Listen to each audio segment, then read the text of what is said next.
जालौन से बड़ी खबर। उत्तर प्रदेश में कृषि आदान, व्यापारियों, खाद बीज और कीटनाशक विक्रेताओं में सरकारी छापेमारी, लाइसेंस निलंबन और आवश्यक वस्तु अधिनियम के तहत मुकदमों को लेकर जबरदस्त असंतोष है।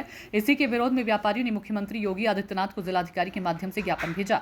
ज्ञापन में उत्तर प्रदेश कृषि आदान व्यापार एसोसिएशन के जिलाध्यक्ष प्रभात तिवारी के नेतृत्व में मांग की गई कि विभाग द्वारा की जा रही कठोर कार्रवाई तत्काल रोकी जाए, अन्यथा संगठन अनिश्चितकालीन हड़ताल के लिए बाध्य होगा। व्यापारियों का आरोप है कि बिना उचित कारण के नोटिस दिए लाइसेंस निलंबित किए जा रहे हैं, जिससे न केवल व्यापारी बल्कि किसानों को भी समय पर खाद बीज नहीं मिल पा रही हैं। व्यापारियों ने यह भी कहा कि कंपनियां यूरिया सस्ती दर पर देती है, जबकि सरकार की तय रिटेल दर और परिवहन लागत के चलते व्यापार घाटे में जा रहा है।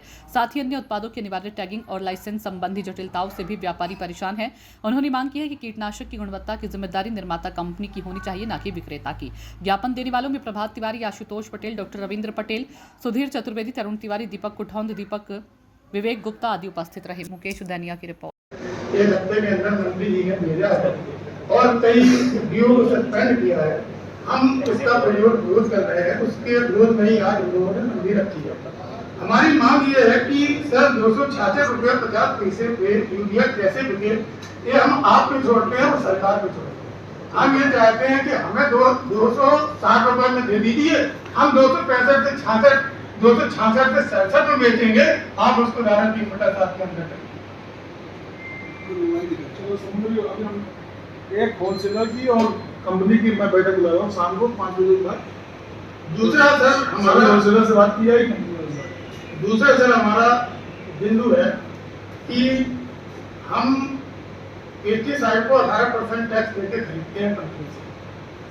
सरकार को शायद करोड़ों रुपए का जीएसटी मिलता है हम लोगों से, और हम लोगों को सैंपल जो लिए जाते हैं वो फेल होने पे हम लोगों के खिलाफ हमें पार्टी बनाया जाता है, हम लोगों के खिलाफ मुकदमा दर्ज किया जाता है। और जैसे अथॉरिटी होती है तो हमारा मुद्दा ये है कि जैसे 18% कंपनी बिल दे रही है पक्का, तो उस बिल को ये अथॉरिटी माना जाए, और जो हम लोगों के यहाँ से सैंपल जा रहे हैं उन सैंपलों को अगर फेल होता है तो कंपनी को डायरेक्ट दोषी मान के सजा उनको दी जाए। क्योंकि मैं पैक बंद लेता हूँ और पेट बंद हम लोग बेचते हैं। अगर किसी पे 18% जीएसटी का बिल नहीं है और सील पैक उसके पास सीसी पाई जाती है, तो मैं चाहता हूँ उसके खिलाफ कड़ी से कड़ी कार्रवाई। ये हमारे दो बिंदु हैं। मैं चाहता हूँ कि आपके माध्यम से माननीय श्री योगी आदित्यनाथ जी, मुख्यमंत्री उत्तर प्रदेश सरकार को हमारे आवाज को वहाँ तक